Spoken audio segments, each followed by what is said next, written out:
Hey, what's up guys? Welcome back to TechnoWith. This is place where you can get so far and so good and so with in gadgets and technology. And today we are going to talk about beacon camera apps. Kenapa kita ngomongin beacon camera apps today? Karena di beacon camera apps ini especially for OnePlus One ya. Jadi untuk special untuk OnePlus One. Jadi beacon camera ini dibuat, di-develop asalnya untuk OnePlus One ya. Beacon camera apps ini sebenarnya bisa diinstal di handphone lain, cuma beberapa fitur mungkin tidak akan tampil di handphone lain ya. Jadi kelebihan utama dari beacon camera apps ini adalah dari sisi manual kontrolnya, yaitu yang bisa dikontrol yaitu mulai dari manual focus, white balance, kemudian bisa ngatur exposure value juga, kemudian ISO, kemudian bisa di speed juga ya, kemudian kita bisa bikin RAW. Jadi dari fokus kita bisa mengatur dari manual makro sampai infinity, white balance mulai dari 2000 sampai 6000 Kelvin ya, kemudian exposure value mulai dari minus 10 sampai 10 sampai plus 10 stop ya, kemudian ISO juga dari HSR 100 sampai 3200, ISO 3200, kemudian speednya. Nah, speednya ini yang saya cukup menarik, yaitu kita bisa mengatur dari 1/2000 second, 1/2000 detik sampai dengan 64 detik ya. Kemudian itu seperti yang bawaannya OnePlus One. Nah, kemudian di sisi menu kita juga bisa mengatur mulai dari scene, kemudian mulai dari skin tone ya, kemudian color effects ya. Skin tone ini cukup menarik karena kalau di built-in camera apps itu tidak ada ya. Jadi kita bisa mainkan minus 100 sampai 100 gitu.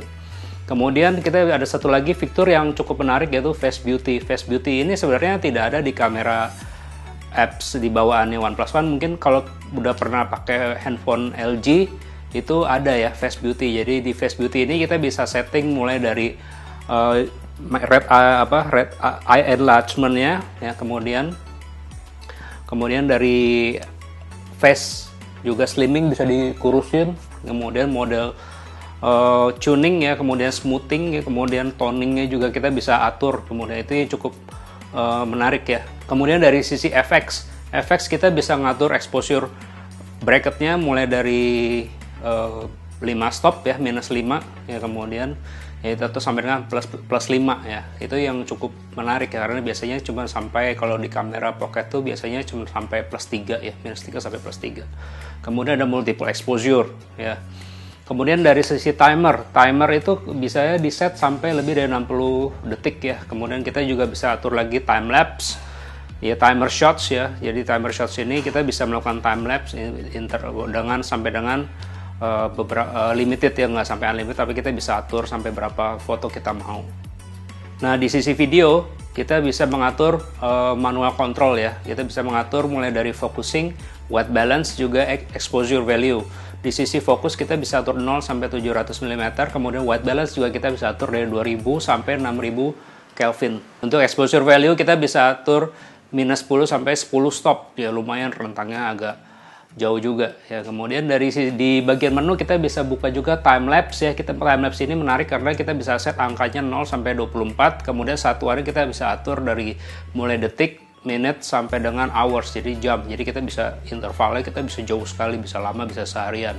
Color effects ya, color effects, kemudian kita juga bisa setting mulai dari video bitrate, audio bitrate, dan sampling rate, semua segala macam. Kemudian di effects-nya kita bisa atur juga slow motion ya. Di slow motion ini kita bisa atur 120 frame per second, 90 frame per second, 60 frame per second. Jadi kelebihannya utama karena di 120 frame per second ini bisa jalan di 4K. Nah, biasanya kalau di built-in camera apps itu dia tidak bisa di 4K, jadi baru bisa 120 frame per second itu baru bisa jalan di Full HD atau di 720. Juga ada video HDR ya, High Dynamic Range. Nah, ini juga jarang ya, kalau di bawaannya pasti tidak ada ya. Di High Dynamic Range itu hanya ada di foto biasanya, tidak ada di video.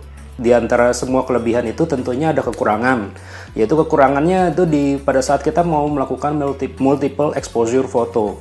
Nah, pada saat melakukan multiple exposure foto ini tentunya kita melakukan beberapa kali shoot yang kemudian dijadikan satu.